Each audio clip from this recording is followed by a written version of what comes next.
Hello everybody and welcome back into the den for a quick look at what's going on. It's really it's kind of an update on the aphids, the AeroGarden, and the aquaponics.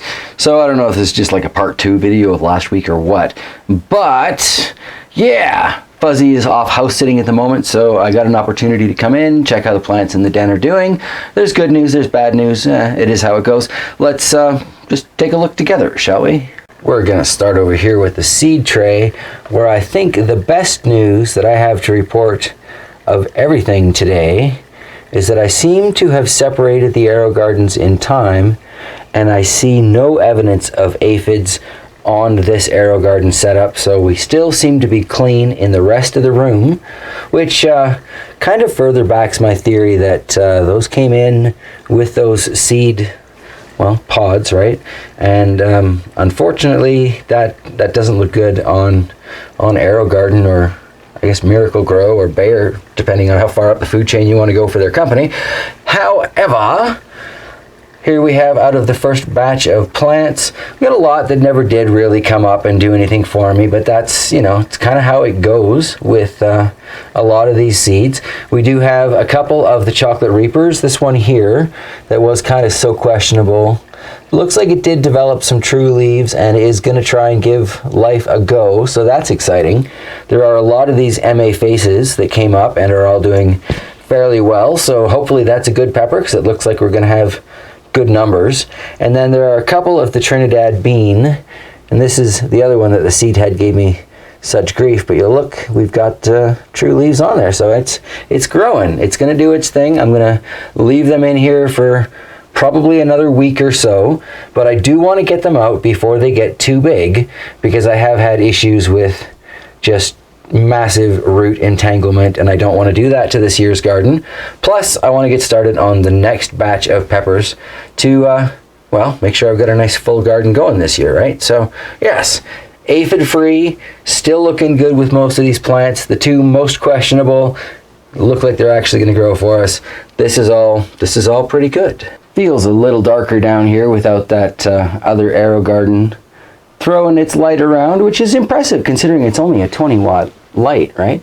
But we've got the orange habanero, sort of looks like it's still alive.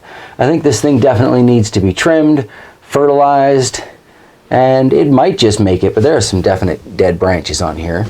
This is also the plant closest to the contaminated AeroGarden, and I see no aphids, so that is fantastic. Bit of bad news. It does not look like the Venus flytrap is going to be with us much longer. And if you look really carefully in the middle, it does look like it's trying to put out another flower stem. So I don't know what's going on with that. I'm going to leave it there to kind of see what happens, but I'm not expecting much. The Butler scorpion, we've got some life going on the tips of these branches, but nothing otherwise. I mean, we've got this one little pod here, and there's a flower off yonder in the distance. So I'm thinking this too could use a trim back, fertilizing, we'll see what happens. The oregano and the aloe, right? This is nice and solid, not too bad at all. Not much fresh growth coming in through there, but I mean, these are just mild shop light LEDs, right? If it was under something more intense, it would probably do a lot better. But I'm still pleased to see that the oregano is growing fairly happily. I mean, it got pretty dried out as well. You can kind of see some of the results of that there. But it's still sprawling and taking up, you know, that floor space and using up the wasted light. So I'm okay with that.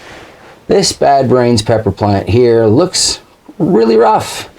But looking carefully here, there's fresh little leaves growing on that. So again, a trim, a fertilize.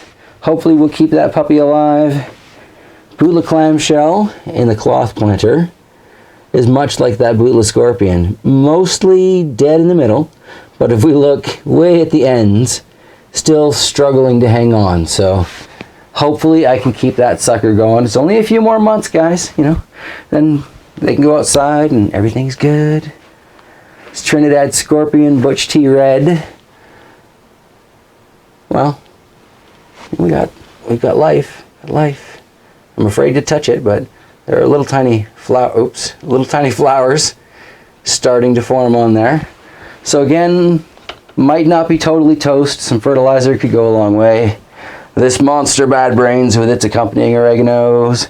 The sage died off in there, which is a little tragic, but onto this 36 instead of the 70, which again is contributing to it seems a little darker on the floor. Still seems to be doing okay. Got plenty of flower production. Let's see if we can get this under the light for you. Plenty of flowers on there starting and carrying on. At the same time, plenty of death in the middle of the plant, so got a lot of trimming I need to do. Nice little find yesterday. You want to check out some of the book titles there. We were doing a little bit of unpacking. Yes, I know. It's 4+ years that we've been here, but we still haven't fully unpacked. And one of the boxes that I found was a delightful treasury of gardening information and crafting information and just all kinds of fun stuff. So, yay. I'm trying to get similar books together so I can start doing some proper research and making some real headway on growing these plants, because ultimately I need to be growing more than just peppers. And I would like to be doing it well. So yeah, there's that. Anyway, so that's the good news, bad news, and up and downs of it here in the bear's den. I guess next we kind of need to go check on how the Aphid Infested AeroGarden is doing, and check on the Aquaponics, which actually seems to be really liking that new Sansi 70-watt light. So yeah, let's head down into the dungeon. So I guess now that we're down here in the dungeon, we will start at the Darwin table with my giant pot of calanchos. I think these would probably have larger leaves if I was using a brighter light source for them. So I may actually end up putting those fluorescent lights back up above the Darwin table like I had it. I know I was going to move it, and I know I'm worried about mice, but the mice don't seem to take an interest in this, so I think we're good there, right? It's just like they're not eating the spider plants, so those are all kind of hanging out safely. Well, I guess those ones in the back are, I wouldn't call that safe. That's a strange new meaning of safe. That is under stress. Those need to be watered. That's what needs to happen there. But here we have the AeroGarden that was so aphid infested last week. I have come down a couple of times, and I've been pulling the plants out completely and then just swooshing them around in the fish tank to try and get rid of as many of these little sapsuckers as possible. And it seems like the mini jalapeno here, I don't want to touch it, but the mini jalapeno seems to have the most residual aphid numbers. And these hotter peppers over here, I mean, they still have some on them, but it doesn't look to me like it's anywhere near as bad. So I'm kind of wondering if maybe I can save these two, and I'll move this to something else. Not quite sure where just yet, but you know, even if it's just a solo cup for now to get it out of this, so I can wipe this sucker down with some rubbing alcohol and a cotton swab and just kill anything on it, clean anything on it, make sure it's all topped back up, and maybe we can still run these two as fully developing pepper plants in an AeroGarden, because it looks like, judging from the size, this is going to be really good plant choice for it. It's a very small stature of a plant. The mini so-called jalapeno beside it, twice the size, right? Same nutrients, obviously, same light source, obviously. So that's quite interesting. But we can see there's definite flower development started on here. So if I can save any of them, that would be great.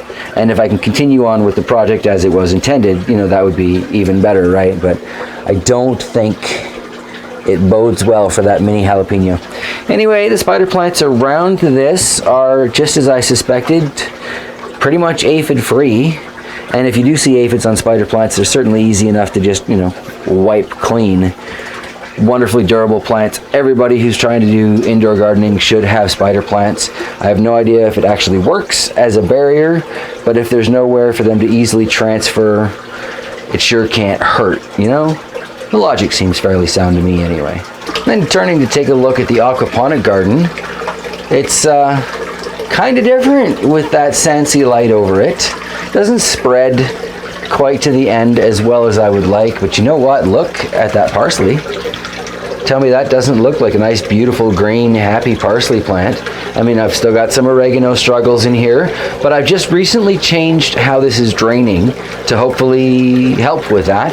The sage, you know, I can see a bit of it's turning towards the more central light. The mint is obviously headed up towards it, but mint is just crazy, right? A, in aquaponics, mint does really well, pretty much always, and B, even under terrible light conditions, like we'll look down there, that's just the tiniest bit of light that it gets. And right now, that's more light than it normally gets because I've got the actual overhead lights on here in the basement, right?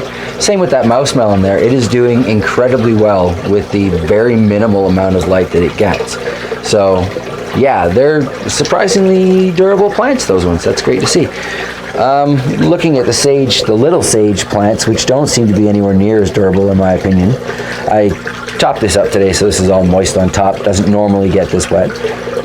This one sage, very much struggling, but if we look at this, the heart of it, I'm still very hopeful that there's some life forming in there. It's a nice light green on that one, so I'm still kind of hopeful. We'll have to see, right? Like the basil, I haven't quite figured out what the problem is with the wrinkly leaves. So, gonna have to come over that hurdle. But that's kind of the way it goes, right? It's all about learning and trying, and things are always changing down here, so I'm kind of learning new things about what I'm learning as I grow. Here's the thyme, right? This does not look fantastic. I don't know what the garden is missing for its happiness, but it is definitely missing it. Really just not a very happy plant. You'll notice the bell siphon is up and out, and I was saying I made a change to how this drains. I've just taken that out and I'm allowing it to completely overflow. It's still running on a timer, but this way the thyme here at the end is getting access to a lot more water than it would if it was draining, because normally the water level would get up to here and then it would start to drain, which is when it's, you know, it's starting to really help that thyme out and then gone already, right? With this setup, it's flooded the whole time up to the standpipe there, which actually could probably be another ½ inch taller in this situation. So the thyme is getting a lot more time with the water and whatever nutrients are in there. Like, I've got some deficiencies, as we can tell from, you know, a lot of these plants, but at the same time, considering I'm running feeder goldfish, a wide variety of culinary herbs, and no real inputs, so to speak. You know, there's a little bit of cheap fish food. I don't think you can see, this lighting is terrible. A little bit of cheap fish food, and of course, a little bit of that leftover dried up pea soup that I've been feeding them.